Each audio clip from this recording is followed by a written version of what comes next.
खरा खोटा, सत्य असत्य की बातें करता है। सत्य को अच्छा मानता है और असत्य को बुरा। परंतु क्या आपने कभी ये सोचा है कि प्रत्येक वस्तु, प्रत्येक भाव का एक महत्व होता है? दोनों ही एक दूसरे के पूरक होते हैं। यदि काला रंग नहीं होगा तो क्या श्वेत रंग की आभा का अनुभव होगा? यदि असत्य नहीं होगा तो क्या सत्य के महत्ता का ज्ञान होगा?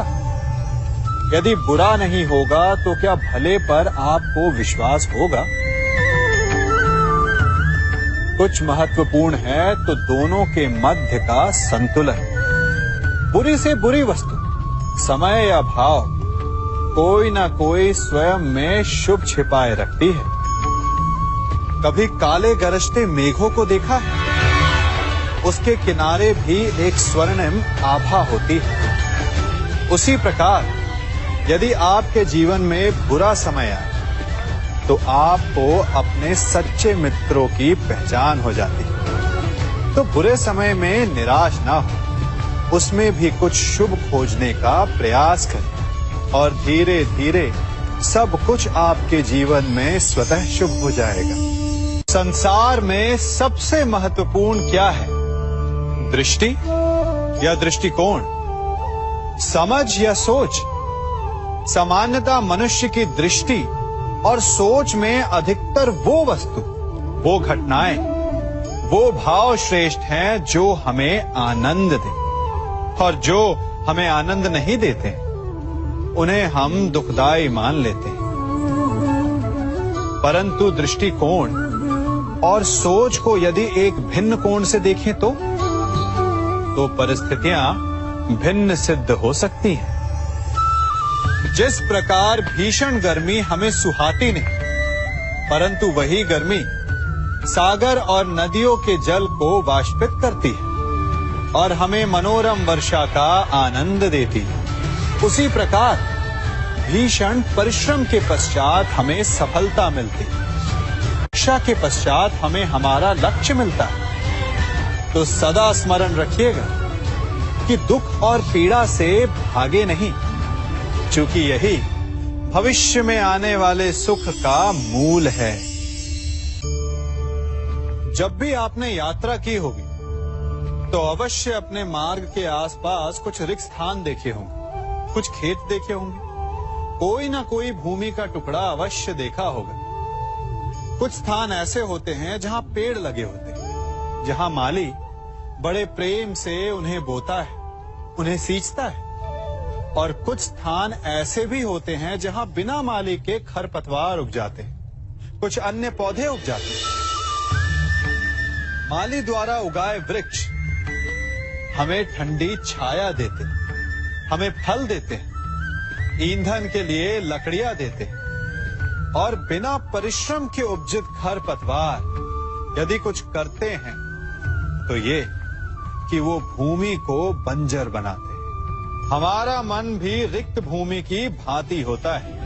यदि अपने परिश्रम से उसमें सुविचारों के बीज डालोगे तो फलदायक विचार उपजेंगे, और यदि उसे रिक्त छोड़ दिया तो खरपतवार की भांति अनुपयोगी विचार आपके मन को अपना घर बना लेंगे, आपके मन को मैला कर देंगे, उसे बंजर कर देंगे।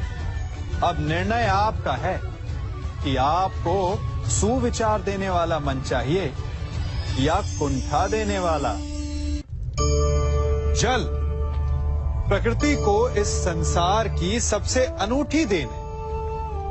वो महासागर में भी मिलता है और मीठे तालाब में भी, वो पवित्र गंगा में भी होता है और दुर्गंध आती नाली में भी। हम तालाब और नदी को सम्मान इसलिए देते हैं क्योंकि उसका मीठा जल हमारी प्यास बुझाता है। परंतु सागर का जल पीने योग्य नहीं होता, इसीलिए कभी कभी हम उसे उतना महत्व नहीं देते और नाली के जल को हम हे दृष्टि से देखते हैं। तो क्या ये उचित है? हमारे संबंध भी इसी जल की भांति होते हैं। जिस संबंध से हमें लाभ ना हो उससे हम दूर हो जाते हैं। कभी ईर्ष्या के कारण, कभी अहंकार के कारण उस संबंध को तोड़ देते हैं। तो क्या संबंध को तोड़ देना उचित है? तनिक विचार कीजिए।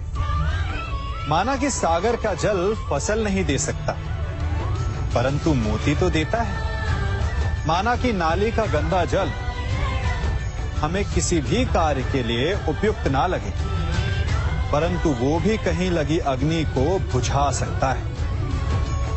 ठीक इसी प्रकार प्रत्येक संबंध कहीं ना कहीं किसी न किसी परिस्थिति में उपयोगी हो सकता है।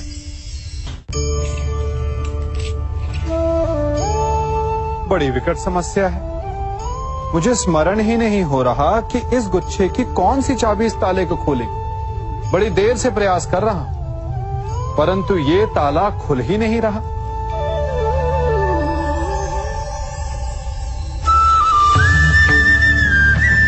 ऐसी परिस्थिति में आप क्या करेंगे? अधिकतर लोग ऐसी परिस्थिति में अपनी आशा खो बैठते हैं। उन्हें लगता है कि चाबी खो गई। वो तिलमिला जाते हैं, क्रोधित हो उठते हैं, परंतु उस समय धैर्य रखें तो गुच्छे की अंतिम चाबी ताला खोल सकती है। कुल्हाड़ी का अंतिम प्रहार वृक्ष को काट के गिरा देता है, परंतु क्या सत्य में कुल्हाड़ी का अंतिम प्रहार वृक्ष को काट के गिरा देता है? आपको आपका लक्ष्य दिला देता है? नहीं, आपका निरंतर प्रयत्न ही आपको सफलता दिलाता है। जब आपका मन निराश तो अपने कार्य में दुगनी उत्साह से जुट जाइए, क्योंकि अनावरत बहता जल ही कठोर चट्टान को काट सकता है। सफलता का मूल है परिश्रम, प्रयास और आशा। मनुष्य का जीवन ऋतुओं के समान होता है। आज ग्रीष्म तो कल वर्षा, परसों शीत। तनिक संकट आया तो हम संयम खो बैठते हैं, तनिक ऋतु बदली तो हम अधीर हो जाते हैं। अपने आक्रोश में, अपने क्रोध में हम उनसे ही संबंध बिगाड़ लेते हैं जो हमारे अपने होते हैं। क्यों ऐसा होता है ना?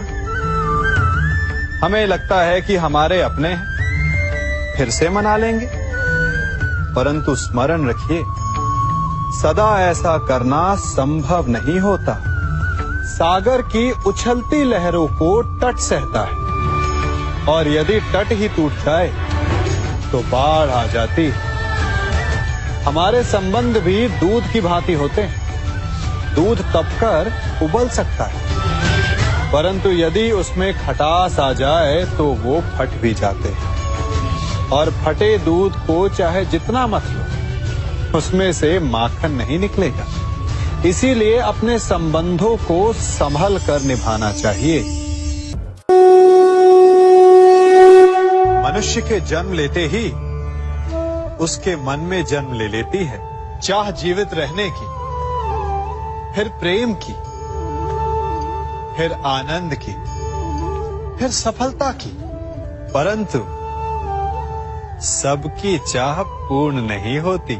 हर एक के पास अपनी चाह ना पूरी कर पाने के सैकड़ों कारण होते हैं। अपना लक्ष्य ना पूर्ण कर पाने के सहस्त्र बहाने होते हैं, और हम ये जान ही नहीं पाते कि कब हमारी असफलता के कारण हमारे ना प्रयास करने के बहाने बन गए। हम जो चाहते हैं उसे ना पा सकने का कारण ये कभी नहीं होता कि अवरोध बड़ा था। कारण ये होता है कि हमारा प्रयास छोटा था। कभी कुएं से पानी निकाला है तो अवश्य देखा होगा कि कोमल रेशों से बनी हुई रस्सी भी कठोर पाषाण पर अपने निशान छोड़ जाती है, और हर बढ़ता निशान उस पाषाण को और दुर्बल बना देता है। उसी प्रकार हमारा हर प्रयास हमें हमारे लक्ष्य के और पास ला सकता है।